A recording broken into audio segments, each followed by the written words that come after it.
ನೀನೇ ಸ್ವಲ್ಪ ಯೋಚನೆ ಮಾಡು. ನಿನ್ನೆ ರಾತ್ರಿ ಬೇರೆಯವ್ರ ಮೇಲೆ ಅಟ್ಯಾಕ್ ಆಗಿದೆ. ಕೆಲಸದವ್ರ ಮೇಲೆ ಯಾಕೋ ಅಟ್ಯಾಕ್ ಮಾಡಬೇಕು? ಏನೋ ಸ್ಟೋರಿ ಇದೆ, ಅವಳು ಬಾಯಿ ಬಿಡ್ತಿಲ್ಲ ಅಷ್ಟೇ. ನೋಡ್ದ ಇವನ್ನ, ಮನೆ ಯಜಮಾನ್ರು ಪಕ್ಕ ಕೂತಿದ್ದಾನೆ, ಅದು ಕಾಲ್ ಮೇಲೆ ಕಾಲ್ ಹಾಕೊಂಡು.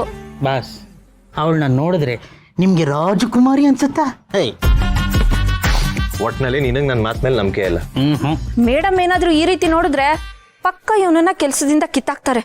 ಸ್ವಲ್ಪನೂ ಬುದ್ಧಿನೇ ಇಲ್ಲ. ಮಾಡ್ತೀನಿ ಇರು. ಪ್ರೂಫ್ ತೋರ್ಸರೆ. ಪ್ರೂಫಾ? ಏನದು? ಎದ್ದೇಳೋ ಮೇಲೆ. ಅಯ್ಯಯ್ಯೋ, ಚಿಕ್ಕ ಯಜಮಾನ್ರೆ ನೀವಲ್ಲ, ನೀವು ಕುತ್ಕೊಳ್ಳಿ. ಡ್ರೈವರ್ ಎದ್ದೇಳು ಮೇಲೆ.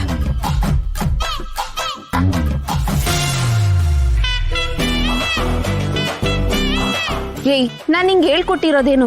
ಸ್ವಲ್ಪ ಆದ್ರೂ ನಯ ನಾಜುಕಾಗಿ ನಡ್ಕೋ. ಅಲ್ಲ, ಮನೆ ಯಜಮಾನ್ರು ಪಕ್ಕ ಕೂತಿದ್ಯಾ, ಕಾಲ್ ಮೇಲೆ ಕಾಲ್ ಹಾಕೊಂಡು. ನಮ್ಗೆ ಕಾಲ್ ನೋವುತ್ತೆ ನಿಜ, ಹಾಗಂತ ಮನೆ ಯಜಮಾನ್ರು ಮುಂದೆ ಕುತ್ಕೋಬಾರ್ದು. ಹೊಟ್ಟೆ ಹಸಿವಾಗುತ್ತೆ ನಿಜ, ಹಾಗಂತ ಮನೆ ಯಜಮಾನ್ರು ಊಟ ಮಾಡಕ್ ಮುಂಚೆ ನೀನ್ ಊಟ ಮಾಡಬಾರ್ದು. ಸ್ವಲ್ಪ ಆದ್ರೂ ನಯ ನಾಜುಕ್ ಕಲ್ತ್ಕೋ. ಅಲ್ಲ, ಕಂಡ್ಕಂಡ್ ಹುಡುಗಿರ್ ಫೋಟೋ ತೆಗಿತೀಯಲ್ಲ, ನಿನಗ್ ನಾಚಿಕೆ ಆಗಲ್ವಾ? ಮೊದ್ಲು ಆ ಫೋಟೋನೆಲ್ಲ ಡಿಲೀಟ್ ಮಾಡು. ಮಾಡಲ್ಲ. ಮಾಡ್ಲಿಲ್ಲ ಅನ್ಕೋ. ರಾಜ್ಕುಮಾರಿ ಅವರೇ, ಮೊದಲು ನೀವು ನಿಮ್ಮ ಫ್ಲಾಶ್ ಬ್ಯಾಕ್ ಸ್ಟೋರಿನ ಹೇಳಿ, ಆಮೇಲೆ ಫೋಟೋನ ನಾನೇ ಡಿಲೀಟ್ ಮಾಡ್ತೀನಿ.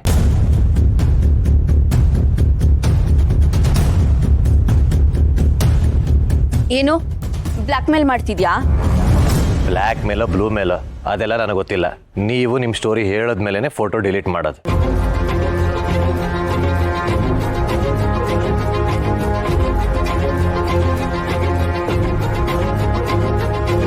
ಅಲ್ಲ, ಇಲ್ಲೇನು ನಡೀತಾ ಇದೆ? ಬಾಸ್ ನೋಡಿದ್ರೆ ಅವಳನ್ನ ರಾಜ್ಕುಮಾರಿ ಅಂತಾರೆ, ಅವಳು ನೋಡಿದ್ರೆ ನನ್ನೇ ಬಾಸ್ ಅಂತಾಳೆ. ಇಬ್ಬರು ಬೇರೆ ಹೊಟ್ಟೋದ್ರು, ನಾನೊಬ್ಬನೇ ಇಲ್ಲಿ ಬಿಟ್ಬಿಟ್ಟು.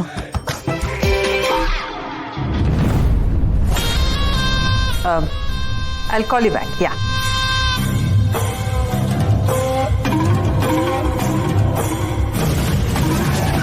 ಏನತ್ತೆ ಇದು? ನಾಳೆ ನಿನ್ನ ಆ್ಯನಿವರ್ಸರಿ. ನಿನ್ನ ಮನಸ್ಸಿನ ಮಧ್ಯ ಏನೇ ಭಿನ್ನಾಭಿಪ್ರಾಯಗಳಿದ್ರೂ ವರ್ಧನ್ ಮನೆ ಸೊಸೆ ನೀನು.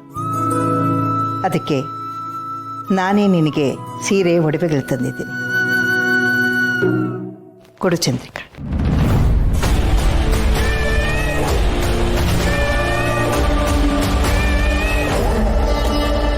ಬೇಡ ಅತ್ತೆ.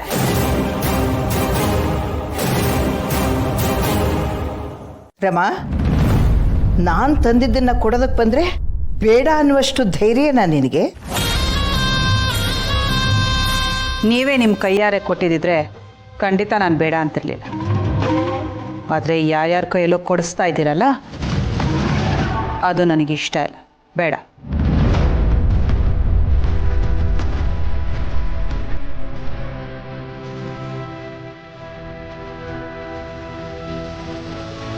ರಮಾ, ಅವಳ ಮೇಲೆ ಯಾಕಿಷ್ಟು ದ್ವೇಷ ನಿನಗೆ? ದ್ವೇಷ ಒಳಗಡೆ ಸುಡುತ್ತೆ. ಬೇರೆಯವ್ರ ಮನಸ್ಸಿಗೆ ನೋವು ಕೊಟ್ಟರೆ ನೀನೇ ಸುಟ್ಟು ಹೋಗ್ತೀಯ. ಈ ಉಪದೇಶ ಎಲ್ಲ ತಪ್ಪು ಮಾಡೋರಿಗೆ ಕೊಡಿಯತ್ತೆ, ನನಗಲ್ಲ. ಮೊದಲು ನಿಮ್ಮ ಮಗನಿಗೆ ಹೇಳಿ, ಇಲ್ಲ ಈಗ ಹೋದ್ಲಲ್ಲ ಈ ಮನೆ ಕೆಲಸದವಳು, ಅವಳಿಗೆ ಹೇಳಿ. ಕೆಲಸದವಳು?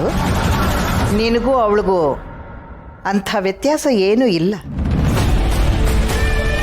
ಅತ್ತೆ, ಅವಳ ಜೊತೆ ನನ್ನನ್ನು ಕಂಪೇರ್ ಮಾಡಬೇಡಿ. ಯಾಕೆ ಮಾಡಬಾರ್ದು? ನೀನು ಈ ಮನೆಗೆ ಸೊಸೆಯಾಗಿ ಬರೋಕ್ಕಿಂತ ಮುಂಚೆ ಏನಾಗಿದ್ದೆ ಅನ್ನೋದನ್ನ ಮರೆತುಬಿಟ್ಟೆ.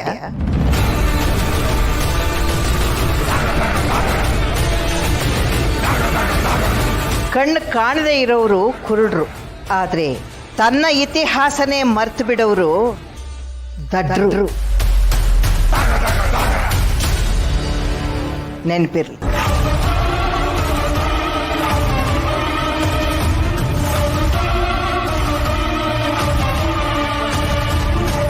ನನ್ನ ಇತಿಹಾಸನ ನಾನು ಮರ್ತಿಲ್ಲ ಅತ್ತೆ.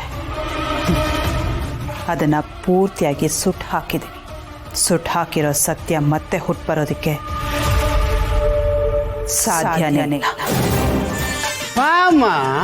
ಮಗಳೇ ಅಂಕಿತಾ, ಬನ್ನಿ, ಬೇಗ ಬನ್ನಿ. ತಂಗವ್ವ, ಓಹೋ ಸದಾನಂದ ಬಾರಪ್ಪ. ಹೇಗಿದ್ದೀರತ್ತೆ?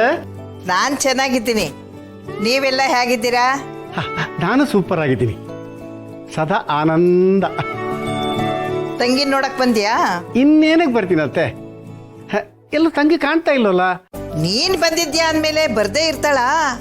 ಒಂದ್ಸಲ ಕೂಗ್ ಹಾಕು, ಬರ್ತಾಳೆ.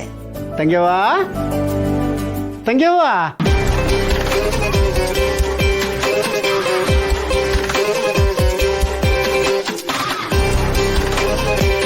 ಹೇಗಿದೆಯಾ ತಂಗ್ಯವ್ವ?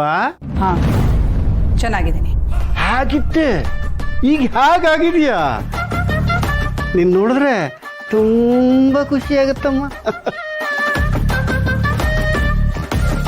ನಾನಂತೂ ನನ್ನ ಫ್ರೆಂಡ್ಸಿಗೆಲ್ಲ ರಮಾದೇವಿ ಅವರು ನನ್ನ ಆಜ್ಞೆ ಅಂದ್ರೆ ಒಬ್ರು ನಂಬಲೇ ಇಲ್ಲ ಗೊತ್ತಾ. ಓಹೋ, ಸದಾನಂದ ಅವರು ಹೇಗಿದ್ದೀರಿ? ಅಯ್ಯ, ಇದೇನು ಹಿಂಗೆ ಕೇಳ್ತೀರಿ ಬಾವ?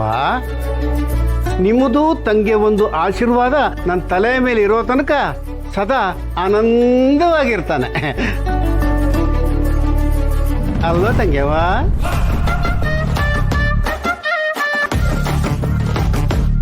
ನೀನೇನು ಇದಕ್ಕಿದ್ದ ಹಾಗೆ ಬಂದ್ಬಿಟ್ಟಿದ್ಯಾ? ಅಯ್ಯೋ ತಂಗ್ಯವ್ವ, ಇದ್ಯಾಕೆ ಹಿಂಗೆ ಕೇಳ್ತೀಯ? ನಾಳೆ ನಿಂದು ಒಂದು ಆ್ಯನಿವರ್ಸರಿ ಅಲ್ವಾ?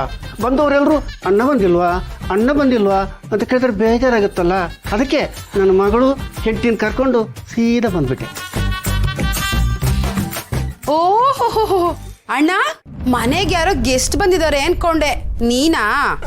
ಇದೇನ್ ತಂಗಿ, ಅಣ್ಣ ಅಂತ ಸ್ವಲ್ಪ ಮರ್ಯಾದೆ ಬೇಡವಾ? ಮತ್ತಿನ್ನೇನಣ್ಣ, ಅಣ್ಣ ಆದವನು ಆಗಾಗ ಮನೆಗೆ ಬಂದು ತಂಗಿ ಯೋಗಕ್ಷೇಮ ವಿಚಾರಿಸ್ಕೊಂಡು ಹೋಗ್ಬೇಕು.